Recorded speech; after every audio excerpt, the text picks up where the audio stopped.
A paz do eterno Deus esteja com você. Aqui eu mais uma vez, Carlos Einar, teu amigo e irmão, trazendo mais um vídeo para a nossa edificação espiritual.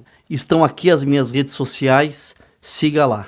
Deixa eu te falar, você que admira hinos clássicos, instrumentais tocados na alegria e num sentimento de coração, eu convido a você a conhecer o canal Tocata Estilo Primitivo Pavão Bonito.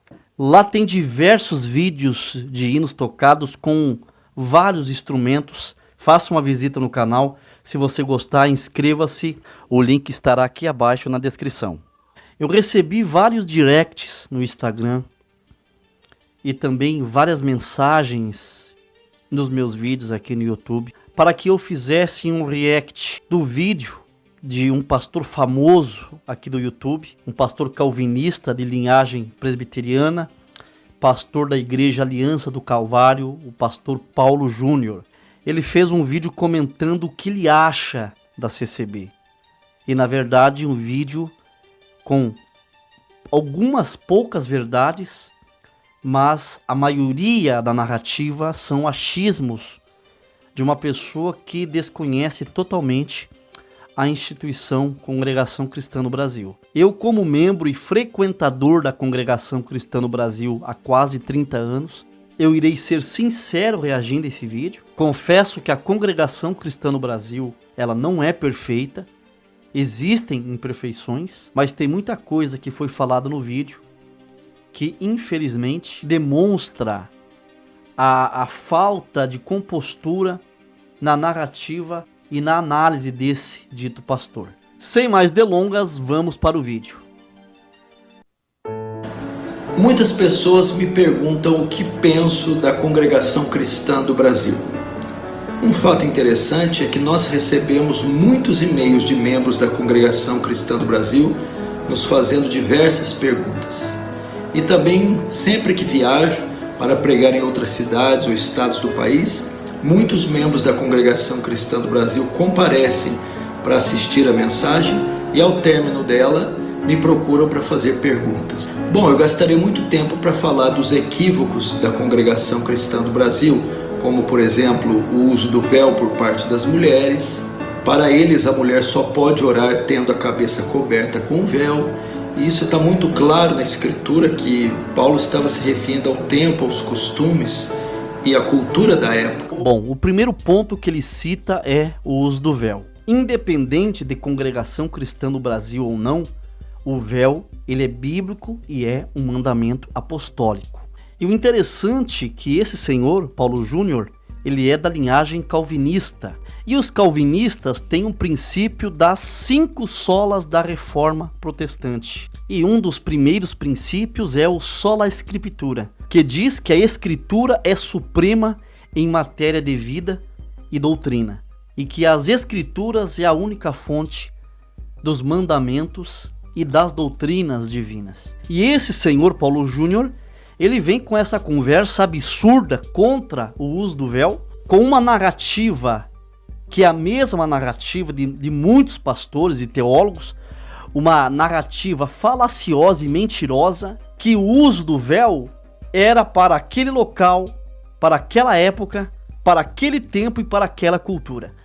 Agora eu faço uma pergunta para o pastor Paulo Júnior. Aonde que o apóstolo Paulo, em 1 aos Coríntios 11, ele diz que as irmãs, as mulheres cristãs, deveriam cobrir a cabeça com véu por questões culturais ou por questões de costume? Bom, só se isto estiver escrito na tua Bíblia. O senhor, como um bom calvinista, não defende a sola escritura? Então quem vai dar um sermão e ensiná-lo a respeito do véu sou eu. Presta bem atenção que eu vou resumir a questão do uso do véu nas igrejas cristãs. O apóstolo Paulo, em nenhum momento, em 1 Coríntios 11, falou sobre questões de cultura ou de costumes. Mas ele diz que a mulher, para orar e profetizar, deve cobrir sua cabeça. Porque se a mulher, ela orar com a cabeça descoberta, ela desonra a sua própria cabeça. Mas por que a mulher orar sem o véu, ela desonra a sua cabeça? 1 Coríntios capítulo 11, versículo 3. Deus é o cabeça de Cristo, Cristo é o cabeça do homem e o homem é o cabeça da mulher. Não sei se o senhor percebeu, mas aqui existe uma hierarquia divina. A mulher se cobre com véu como sinal que reconhece a autoridade de Deus, de Cristo e do seu esposo. E ainda é um sinal de poder por causa dos anjos. 1 Coríntios 11, versículo 13 diz: julgai entre vós se é correto a mulher orar sem cobrir a sua cabeça com o véu. Então vemos aqui em 1 Coríntios 11, a questão do véu é uma questão de respeito e obediência às autoridades divinas, à hierarquia divina. É uma questão espiritual e não cultural, ou de costume, ou de tempo, como o Senhor citou no seu vídeo. E o senhor, como um pastor que defende só a Escritura, está bem desinformado acerca do uso do véu. Outro grande equívoco é dizer, muitas vezes eu já ouvi isso, que a salvação só se encontra na congregação cristã do Brasil. Isso é um absurdo muito grande dizer tal coisa, porque foi Pedro quem disse em Atos capítulo 4, que só há um nome debaixo do céu que importa que sejamos salvos, que é Cristo Jesus. Então a salvação se encontra em Cristo Jesus, na sua obra, na sua pessoa, e não em uma instituição. Afirmar isso é um completo absurdo, até porque a Congregação Cristã do Brasil foi criada em 1910.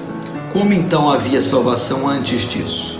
Sempre houve salvação na pessoa bendita do Senhor Jesus Cristo. Infelizmente, isso foi uma cultura implantada dentro da Congregação Cristã no Brasil, que graças a Deus já saiu de grande parte dos membros. Muitos deixaram de chamar a Congregação Cristã no Brasil de graça maravilhosa, de graça de Deus. Eu mesmo faz 3 anos que estou nesse canal combatendo esse equívoco e esse pensamento errado. E graças a Deus, muitas pessoas têm se libertado dessa crença de dizer que só há salvação dentro da CCB e que a graça de Deus é a CCB. É óbvio que a salvação está só em Cristo e não em instituições religiosas. E antes de 1910, o Senhor Jesus já salvava. Porque se houvesse salvação só a partir de 1910... por a CCB ser a graça maravilhosa, então nem o irmão Luiz Franciscon, que era um presbiteriano e que trouxe a congregação cristã, a Assembleia Cristã na época para o Brasil, ele não teria sido salvo, porque ele se converteu em 1880 e poucos, 1890. Com toda certeza, a salvação é Jesus Cristo, independente da placa. Um outro equívoco que eles cometem é que a oração deve ser feita somente de joelhos.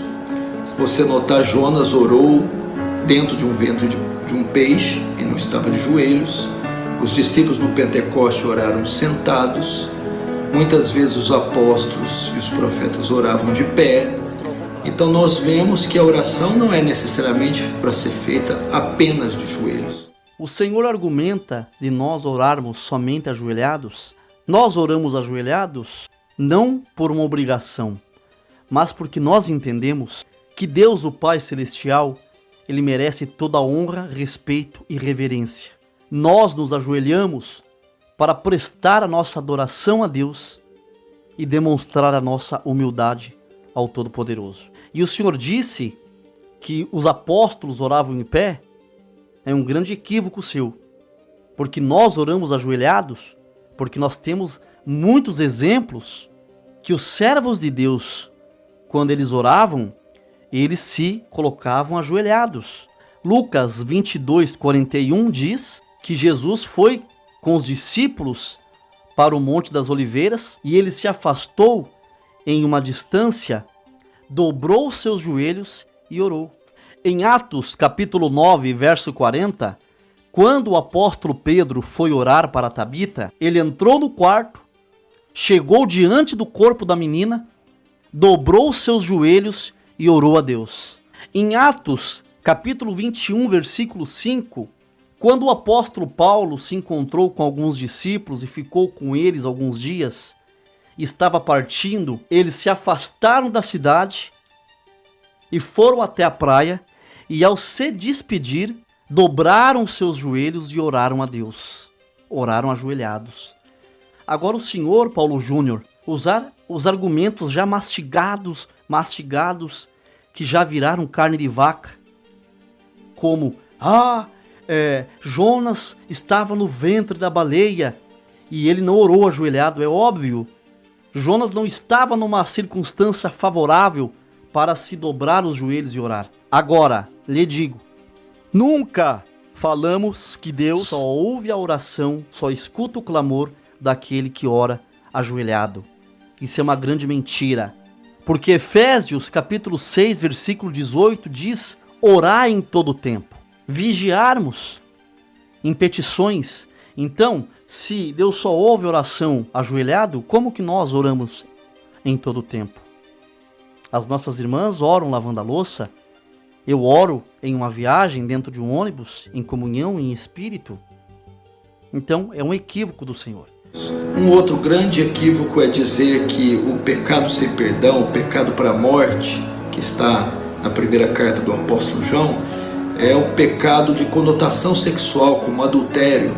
E pessoas que cometem esse tipo de pecado caem da graça e não têm mais o perdão.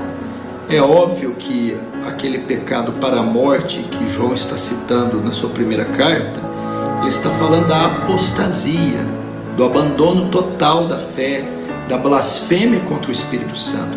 Esse é o pecado para a morte. Não há pecado que o Senhor não perdoe.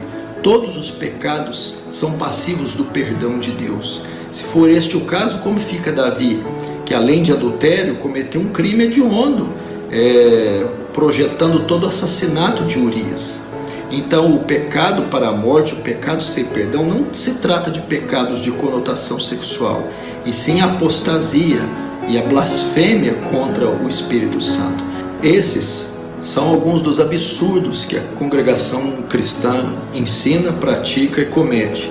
Essa questão do pecado de morte, senhor Paulo Júnior, eu, sendo membro e frequentador da congregação cristã no Brasil, eu escrevi um livro desfazendo desse equívoco e dessa má interpretação que existe na congregação cristã no Brasil. Ainda existem muitas pessoas com essa mentalidade, que qualquer pecado de conotação sexual é um pecado sem perdão, mas isso já vem mudando na cabeça e na mente de muitos irmãos, através do meu esforço e do meu trabalho aqui no canal.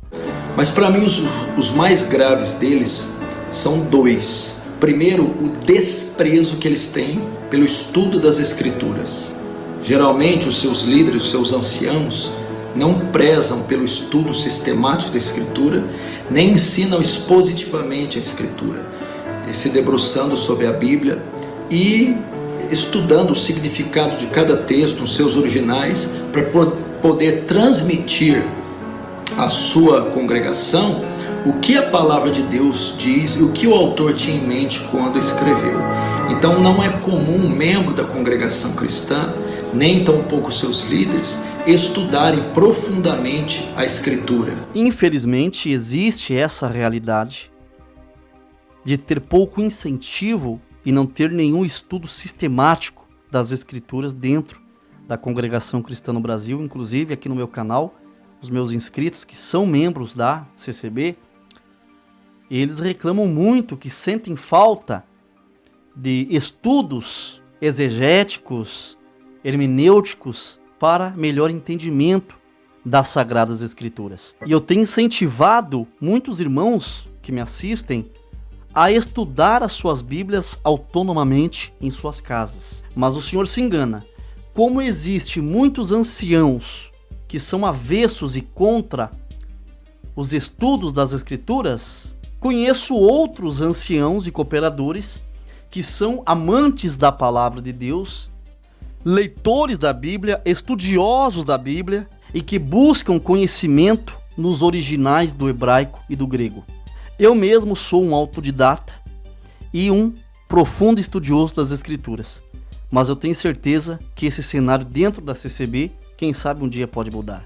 E o segundo grande erro, gravíssimo também, dentro das Escrituras é não crer na suficiência das Escrituras. As Escrituras na Congregação Cristã do Brasil não são suficientes, porque na maioria das vezes o ensino é baseado nas revelações que o ancião tem e ele comunica essa mensagem à sua congregação, deixando de lado a Escritura para trazer à sua igreja uma suposta revelação. E isso é um erro gravíssimo, uma vez que 2 Timóteo capítulo 3:16 diz que a Bíblia é divina e também é suficiente. Esse é um aspecto muito relevante no tocante a uma igreja bíblica, e negá-lo traz sérias complicações. O senhor não deve ter conhecimento, mas a Congregação Cristã no Brasil, ela tem 12 pontos de doutrinas. E em um dos pontos diz que crê nas Escrituras, do conteúdo das Escrituras, como sendo a infalível palavra de Deus, que é o poder para salvar e transformar todo pecador. Agora o problema, senhor Paulo Júnior, é que vocês, calvinistas, são cessacionistas. Vocês são incrédulos, não acreditam nos dons espirituais, não acreditam na continuidade e na vigência dos dons até os dias de hoje. A Congregação Cristã no Brasil acredita no poder e na suficiência e na unanimidade das Escrituras Sagradas. Só que nós cremos na vigência dos dons e nós seguimos os moldes apostólicos. Eu vou ler aqui 1 Coríntios 14, versículo 26. Pois bem, irmãos, o que fazer então quando vocês se reunirem? Um cantará, o outro ensinará, o outro revelará, um falará em línguas e o outro interpretará o que for dito. Tudo que for feito, porém, deverá fortalecer a todos. De acordo com os moldes apostólicos, em um culto pode haver cânticos, hinos, ensinos doutrinários, revelações, manifestação de línguas, interpretação das línguas, tudo isso para a edificação e fortalecimento da igreja. Em 1 Tessalonicenses, capítulo 5, do versículo 19 ao 21, diz: não apaguem o espírito, não desprezem as profecias, mas ponham à prova tudo o que é dito e fiquem com o que é bom. E infelizmente é isso que vocês, calvinistas, fizeram. Vocês apagaram o Espírito Santo. Em outras traduções aqui diz: não desprezem as profecias, não extingueis o Espírito Santo. E é o que vocês fizeram. Vocês não creem mais nos dons espirituais. Vocês falam que os dons cessaram no tempo dos apóstolos. E isso também é muito perigoso. Ter manifestação dos dons, trazer uma mensagem revelada, trazer uma palavra profética baseada nas Escrituras. Isso não desfaz da suficiência das Escrituras. Isso não faz das Escrituras insuficiente, como o Senhor falou. E nem tampouco faz das denominações que com prudência creem nos dons espirituais, não fazem dessas igrejas menos bíblicas, por acreditarem na vigência dos dons, diferente de vocês, calvinistas, cessacionistas. E por fim, um aspecto fundamental que determina se uma igreja é bíblica ou não: o conhecimento que ela tem do Evangelho de Cristo. E me parece que a Congregação Cristã do Brasil tem pouquíssimo ou nenhum conhecimento do Evangelho da graça de Cristo. Não há um ensino profundo sobre a justificação pela fé, sobre a salvação pela graça somente, sobre os atributos de Deus, sobre a morte de Cristo como pagamento pelo pecado do homem, uma morte substitutiva, propiciatória, que aplaca a ira de Deus, satisfaz as demandas da justiça de Deus e cobre o pecado do pecador. Não há a proclamação do Evangelho chamando o pecador ao arrependimento e fé e crer na obra de Cristo e pela graça ser salvos. Essas e tantas outras questões fazem da Congregação Cristã do Brasil uma igreja não bíblica. Haveria muitas outras coisas para dizer e quem sabe um dia eu faço um sermão, uma exposição mais detalhada sobre esse assunto. Por hora é isso que eu tenho a dizer. Olha, de tudo que o senhor falou nesse vídeo, eu acho que a colocação mais infeliz que o senhor fez foi nesse ponto, em dizer que a Congregação Cristã no Brasil desconhece o Evangelho da Graça de Cristo. A CCB pode ter defeitos, pode existir erros, ela não é perfeita. Mas isso que o senhor falou, tão ensoberbado, foi um pecado. Se a CCB, ela desconhece o que é o Evangelho da Graça de Cristo, então quem salvou milhares de vidas lá dentro? Ex-traficantes, ex-meretrizes, ex-bêbados, ex-ladrões, pessoas de má índole, pessoas que foram transformadas, regeneradas e lavadas no sangue de Jesus Cristo. Quem foi que lhe mentiu?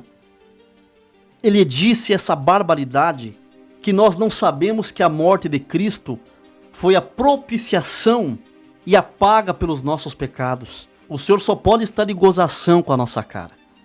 Isso é muita soberba da sua parte, muita altivez. Peça para alguma dessas pessoas da CCB que costumam frequentar os teus sermões, peça a ela para te mostrar o inário da Congregação Cristã no Brasil. Esse é o nosso inário, onde cantamos e louvamos a Deus. Procure os hinos de batismo que estão assinalados no índice e leia cada hino de batismo que existe aqui no nosso inário. Todos eles falam que a graça de Jesus Cristo que salva, que o sangue do Senhor Jesus nos perdoa dos pecados, que nos regenera, que a morte de Cristo na cruz do Calvário, ela aplacou a ira de Deus, que o sangue de Cristo nos cobre e nos lava de todo pecado. Para o Senhor ter uma ideia das tamanhas asneiras que o Senhor falou nesse vídeo, dizendo que na Congregação Cristã no Brasil não há proclamação do Evangelho e que não chama o pecador à fé e ao arrependimento. O Senhor está tão enganado que se não houvesse uma proclamação do Evangelho e um convite aos pecadores a se entregarem a Cristo, a Congregação Cristã no Brasil, ela não batizaria na média de 100 mil pessoas por ano. Essa é a nossa estatística. A Congregação Cristã no Brasil batiza em média 100 mil pessoas a cada ano. Todos nós da Congregação Cristã no Brasil, nós cremos na salvação pela graça de Cristo. Ou o Senhor é um desconhecedor desses quesitos dentro da CCB, ou é uma pessoa astuciosa. Porque mesmo muitos irmãos, como eu, vendo erros dentro da Congregação Cristã no Brasil, porque ela não é perfeita, sabemos claramente que isso que o Senhor está falando é uma grande mentira. O Senhor acha que nós não conhecemos o Evangelho? Uma igreja que não cobra dízimos, recebe ofertas voluntárias de quem pode contribuir, quem não pode não é obrigado. Os nossos obreiros não são assalariados, o culto é congregacional, não existe exibicionismo, todos cantam juntos, não existe shows gospels em nosso meio. Aí o Senhor termina o vídeo dizendo que todos esses pontos citados fazem da Congregação Cristã no Brasil uma igreja não bíblica. E eu também teria alguns pontos a dizer que a sua denominação, a Igreja Aliança do Calvário, de vertente calvinista e presbiteriana, também não pode ser considerada uma igreja bíblica. Porque vocês calvinistas pregam um Deus tirano, que criou uma parte da humanidade para ser salva e criou outra parte da humanidade para ser condenado no inferno de fogo eterno, que nem vocês ensinam. O Deus calvinista não dá liberdade de escolha. Vocês não acreditam que Deus dá o livre-arbítrio do homem fazer as suas escolhas. O Senhor critica a Congregação Cristã no Brasil dizendo que ela não proclama o Evangelho. Mas, e vocês proclamam para quê? Se vocês acreditam que os salvos já estão predestinados desde antes da fundação do mundo? Só se salva os pré-escolhidos. Mas a Bíblia ensina que Deus ele não faz acepção de pessoas. Atos 10, 34. 1 Timóteo capítulo 2, versículo 4 diz que o desejo de Deus é que todos se salvem e cheguem ao conhecimento da verdade. Veja que Deus quer que todos os homens se salvem. As escrituras são recheadas de citações dos apóstolos dizendo que Deus quer que todos se salvem, que ninguém se perca. Todos é todos, ninguém é ninguém. É claro que nem todos se salvarão, e também é claro que nem todos se perderão. Mas essa forma calvinista não é bíblica. Portanto, o Deus calvinista que vocês pregam não é o Deus amoroso que quer salvar a todos, como está escrito na Bíblia. Então também pode ser considerada a tua igreja como não bíblica. O react acaba por aqui. Termino saudando a todos vocês com a paz do eterno Deus, mandando um ósculo santo da caridade dentro do vosso coração. Deus que abençoe. Até um próximo vídeo. E um abraço fraterno em Cristo Jesus, o nosso Senhor. Fala aí, meus amigos de sucesso, tudo bem com você? A paz de Deus a todos. O irmão Carlos Reinar vai deixar o meu canal na descrição aqui do vídeo. Eu queria saber de você, se você acredita que com R$5 eu consegui já faturar mais de 10, 20, 30 mil reais. Você acredita? Bom, se você não acredita, eu tô passando aqui para deixar um recado para você. Se você não acredita e quer aprender a ganhar dinheiro agora, acessa na descrição aqui o meu canal. Deus te abençoe grandemente, sucesso para você e até a próxima.